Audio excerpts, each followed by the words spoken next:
This is Thermo video 2. This time we are going to be talking more about enthalpy, which is related to heat. Heat, being the lowercase letter q, is related to enthalpy, which is the capital letter H. They are slightly different, obviously, because they're two different things, and we're going to talk about the differences between heat and enthalpy in class. But right now, think of enthalpy mostly as being heat.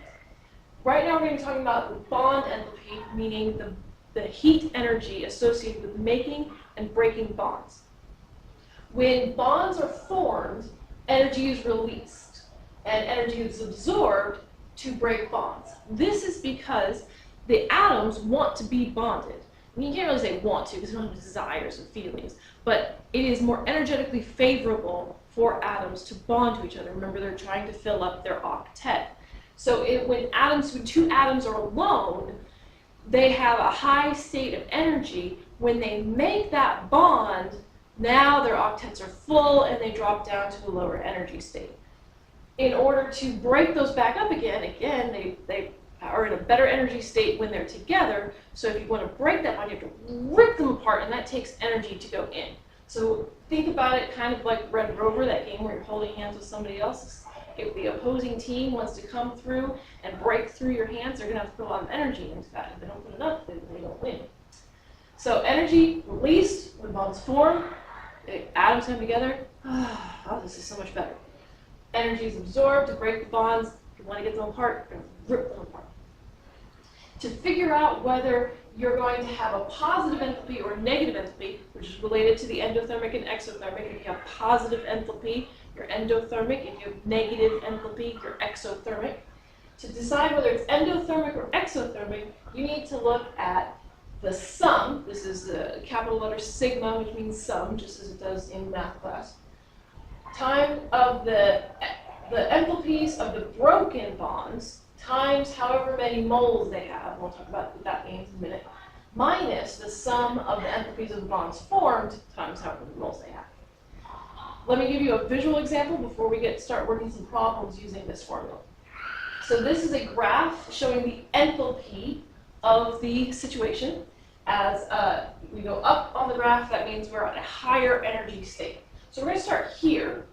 Here we have methane, carbon bonded to 4 hydrogens, and chlorine, which is a diatomic molecule, which hopefully you remember from 3AP. These two molecules are going to react with each other. And the first thing we need to do in order to get them to react is break some bonds, because they are in full octets here, so there's no reason for them to react. So we're going to have to break one of these carbon-hydrogen bonds, and we're going to have to break the chlorine-to-chlorine bond. When we do that, that means we have to add energy. Energy is absorbed in order to break bonds. So we're going to have to go up on our energy diagram.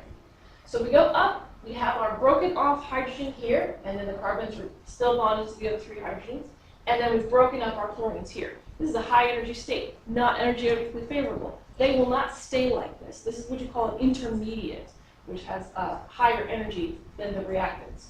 So then what happens is we're going to form a bond between the carbon and the chlorine here, and we're going to form a bond between the hydrogen and the other chlorine. And when we do that, we drop energy, because again, energy is released when bonds are formed. We're forming bonds. So we're going to form this hydrogen to chlorine bond here, and we're going to form this chlorine to carbon bond there. Now, whether this is an endothermic reaction or an exothermic reaction depends on whether the products wound up lower or higher than the reactants. In this case, the products wound up lower, and if they wound up this much lower than the reactants. Therefore, it is an exothermic reaction, and this is the value of the enthalpy change as we go from reactants to products. All right, so without a picture, let's try some of these practice problems. So what is our enthalpy change for these reactions listed here? Now, in order to answer this, you're also going to need information from a table of bond energies, which is something that you can find on page 289 of your textbook. So I'm going to be referencing this table. So I'm going to put some numbers up there. This is where I get those numbers from. So the first thing we got to do is figure out, okay, we got a bunch of bonds here, we got a bunch of atoms. What bonds are breaking, what bonds are forming, because we need to know those numbers, those enthalpy numbers. I think it's much easier to solve these problems if you actually draw out the reaction. So first off, we have 2 nitrogen tribromides. So we have a nitrogen bonded to 3 bromines. And I'm not going to worry about putting on lone pairs and stuff like that. We care most about the bonds. But we have 2 of these. Then we have 3 fluorine diatomic molecules. So there's our 3 fluorines. That's also a single bond. We are making 2 nitrogen trifluorides. So nitrogen bonded to 3 fluorines, and then 3 bromine diatomic molecules. Okay, so now we know what molecules we have. We have to figure out what bonds we have to break to get there, and what bonds did we form once we got there. So this nitrogen started off bonded to 3 bromines and wound up bonded to 3 fluorines. Therefore, we're going to break all 3 of those bonds. And then this fluorine, instead of being bonded to each other, we now bonded to nitrogen, so we're going to break those. And then we're going to form 3 nitrogen fluorine bonds and the bromine bond. So let's write this out in terms of what bonds we have. We have made 3 times a nitrogen bromine bond. Now, those are bonds we've broken. But it's not just 3 because we did this 2 times. This is where this M comes into play. That M stands for how many moles of this we have. We had 2 moles of that. So we have 2 times 3 times this, which is basically 6 times. 6 nitrogen bromine bonds were broken. And we also broke 3 fluorine to fluorine bonds. Okay, so this is all the bonds that were broken. As far as bonds formed, now remember it's minus bonds formed. So as far as the bonds formed are concerned, we have 2 times, again, 3 nitrogen fluorine bonds. So that's a total of 6 nitrogen fluorine bonds. And we have made 3 bromine bonds. Okay, so now we're going to need to put some numbers in here. So we have 6, so the change in enthalpy is 6 times whatever is nitrogen to bromine. And so if I look up nitrogen to bromine, I see that it is 243 kilojoules per mole. And then 3 times the fluorine to fluorine, which is 155 kilojoules per mole.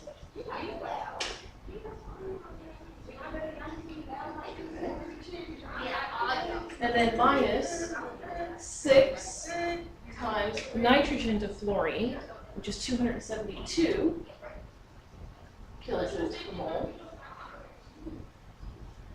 plus 3 times bromine to bromine, which is 193 kilojoules per mole. And now it just becomes put this in your calculator and see what you get. So it's 6 times 243 plus 3 times 155 minus 6 times 272 plus 3 times 193. And so do that in your calculator. You should get an answer of negative 288 kilojoules. Now notice the units in here were kilojoules per mole, and the unit at the end is just kilojoules. That's because these are the moles. So this many moles times kilojoules per mole cancels out the moles part. We're just left with kilojoules. All right, so that's part A. Let's try question B. Again, let's draw out these molecules. I have 1 carbon monoxide molecule. Now, hopefully you remember how to draw molecules from your first year of chemistry. Carbon monoxide is actually a triple bond between the carbon and the oxygen. And then we have 2 hydrogen molecules, or diatomic. And then we're going to create this molecule, which is methanol, which is carbon bonded to 3 hydrogens, and then also bonded to an oxygen, which is bonded to another hydrogen. All right, so we're breaking these bonds, making those bonds. Let's list the bonds that we're breaking and making. So the change in enthalpy is the bonds broken. So there's only 1 of these. So 1 times carbon, triple bond to oxygen. Makes a difference in a triple bond versus double bond. Triple bonds are the strongest, therefore they're going to take the most energy to break. Double bonds are next strongest. Single bonds are the weakest. So you want to be very clear whether you have a single bond, triple bond, or double bond, because that'll have a very different value. We also have two hydrogen to hydrogen bonds. Okay, so those are our bonds that we are breaking. And then we are forming, minus the forming bond, we're forming 1, 2, 3 carbon to hydrogen bonds. Plus we're forming a carbon to oxygen bond. Single bond this time. Plus we're forming an oxygen to hydrogen bond. All right, so now let's look up the values for each of those.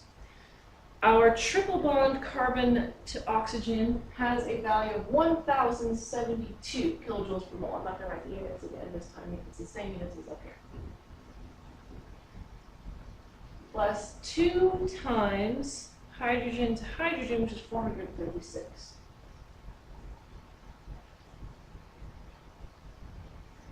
Minus our bonds formed, 3 times carbon to hydrogen single bond, 413. Plus, now watch this difference. The carbon to oxygen single bond is only 358. So even though the triple bond is 1072, the single bond is 358. Obviously, triple bond is much stronger than single bond. And then our oxygen to hydrogen bond is 463.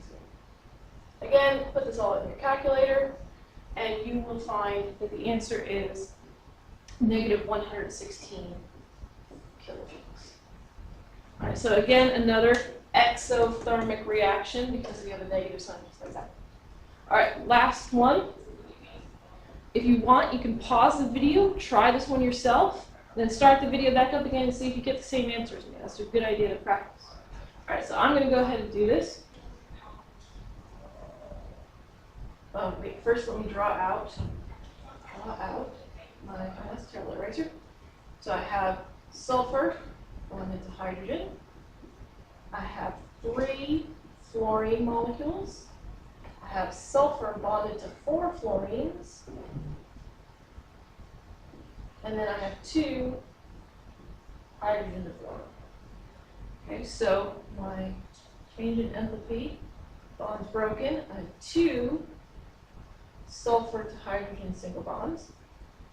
And I have 3 fluorine to fluorine single bonds. Then over here, I have minus bonds formed, 4 sulfur to fluorine bonds, and 2 hydrogen to fluorine bonds. Okay, looking up those values again. The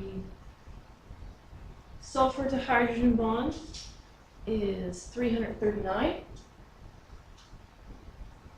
kilojoules per mole.